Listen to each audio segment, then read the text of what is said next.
Agora vem cá, é o seguinte, meu amigo, minha amiga. Quero pedir a sua atenção. Esse é um assunto muito importante, sério, e você precisa parar o que você está fazendo. Presta atenção, porque olha bem. É um assunto que, de repente, pode ter relação com alguém que você conhece ou com algum fato que você já viveu. Tem a foto dele aí, do homem? Deixa eu mostrar a foto dele aí. É o Paulo César. É o seguinte, tá aqui, ó. O Paulo César, ele é um empreiteiro, mexe com obras, vende material de construção. Quer dizer, isso é o que ele diz que faz, né? Mas assim, a história toda é um castelo de promessas que ele acaba vendendo para os clientes. Na hora de entregar o combinado, o pessoal fica na mão. Fica com as mãos abanando. E você não vai acreditar.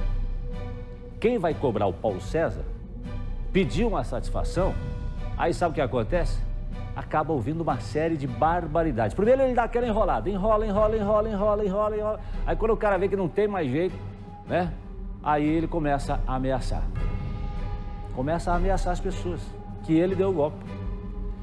Então fica atento aí, porque talvez você conheça também alguém que tenha passado por alguma dificuldade ou caído nesse golpe aí. Vamos ver a reportagem. Hoje você vai conhecer a história desse homem que, além de enganar dezenas de pessoas, ainda se acha no direito de ameaçar e xingar aqueles que foram enganados por ele. Um negócio pra você, não fica de gracinha que o bicho vai pegar pro teu lado. O nome dele é Paulo César Ferreira de Souza, talvez uma das únicas coisas verdadeiras em meio a uma vida cheia de mentiras e enganações. Pessoas com sonhos destruídos e prejuízos financeiros que podem passar de R$500 mil. Essa é a Simone. No ano passado, queria construir a casa própria em um terreno no litoral do Paraná. Mas ao conhecer o Paulo César, perdeu dinheiro e agora vive de aluguel. O aluguel era para ele pagar depois que passasse o prazo da entrega da casa, ele não tivesse feito. Ele depositou um cheque para mim de 2 aluguéis, cheque sem fundo, roubado. Então eu fiquei no prejuízo de aluguéis da minha casa e fora os móveis que eu tive que vender, que eu perdi na praia, que eu comprei. E ele falou que ia ressarcir todos os prejuízos e até hoje nada. Nessas mensagens que ele enviou para ela, inclusive nas últimas semanas, prometia começar a obra, mas a desculpa é a mesma de sempre. Toda vez que eu ia cobrar ele me xingava de altos palavrões, né? Me ameaçava, me mandou foto de arma, sabe? Querendo me coagir, me colocando medo. E até hoje, todo mês ele fala assim, eu vou mandar o material, vou te pagar, vou mandando o material para você, vou mandar o aterro, mas é sempre a mesma coisa, nunca manda nada. Foi nas redes sociais que a Simone ficou sabendo que o caso dela não era o único. Os relatos sempre parecidos e a certeza de que o golpe já é aplicado há muito tempo. E para dar mais credibilidade aos golpes que estava aplicando, o Paulo César fazia contratos com as vítimas, inclusive usava um número de CNPJ e o nome de uma empresa. O problema é que depois que descobriram que tinham caído em um golpe, todas as vítimas descobriram que até a empresa não existia. Saímos do bairro Cajuru e seguimos para outro ponto da cidade encontrar outra vítima do Paulo César. Esse aí é o Juvenil Souza. Ele conheceu o Paulo César ao anunciar nas redes sociais que estava querendo fazer uma reforma, mas não imaginava o que estava prestes a acontecer. No contrato tá, que ele teria que me entregar até 19 de dezembro. Aí depois ele me pediu um prazo até 10 de janeiro. E até hoje ele não vem mais. O Paulo César foi contratado para construir 7 kitnets, mas esse aqui foi praticamente o único serviço que ele fez. E essas barras de ferro sequer conseguiriam sustentar uma laje. O prejuízo do dono, R$71 mil, que o Paulo César pegou em 3 veículos e conseguiu vender todos eles. O dono aqui fica com todo o prejuízo e o galpão fica vazio. E com o Juvenil a mesma história, desculpas e mais desculpas. E quando elas já não adiantavam mais, vinham as ameaças. Tem o áudio dele me ameaçando para não aparecer na casa do pai dele e nem da esposa dele, porque senão eu ia ter com ele daí.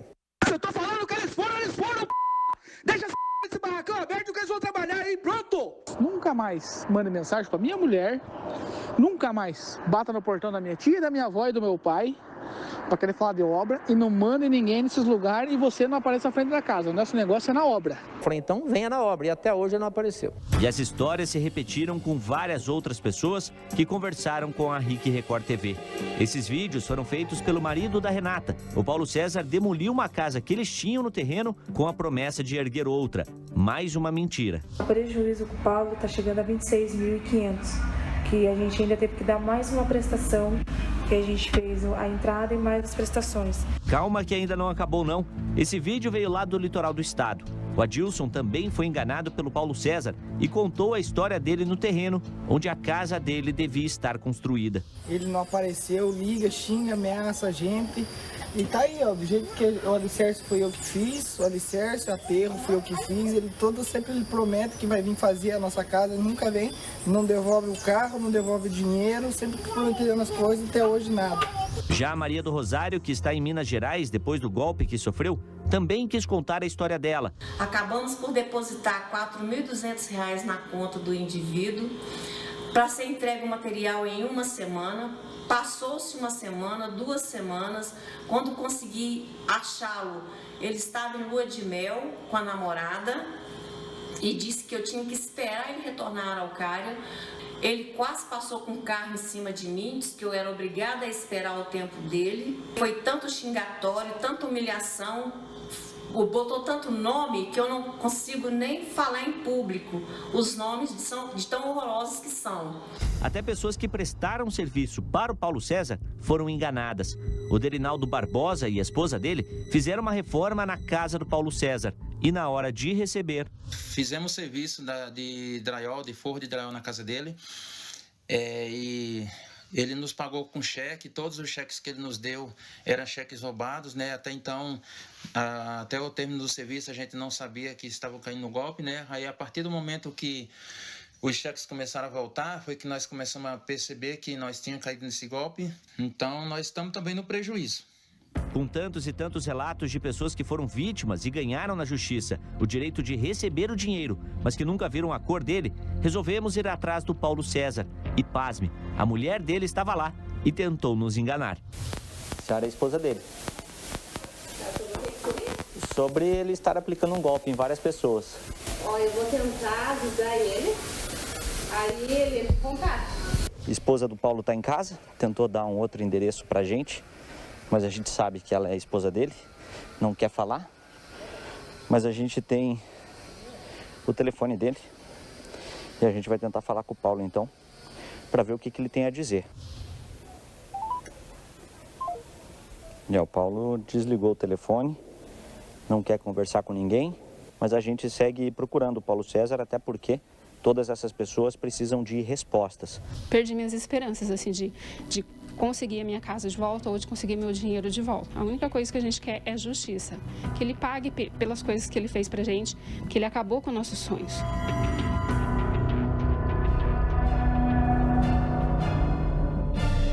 O sonho é como se fosse aquele castelo construído na areia da praia, né? Aí tá lá aquele castelo bonito, é o sonho de todo mundo. Aí vem alguém, pam, mete o pezão em cima e acaba com o sonho, acaba com o castelo, assim, ó, do nada. E aí o que a pessoa fica? Para ela, o prejuízo. Doutora, o que uma pessoa dessa falta para que ela responda pelos atos que ela vem cometendo, pelos prejuízos que ela vem dando às pessoas, pelos sonhos que ela vem destruindo e os golpes que vem aplicando, porque aí entra o lado criminal.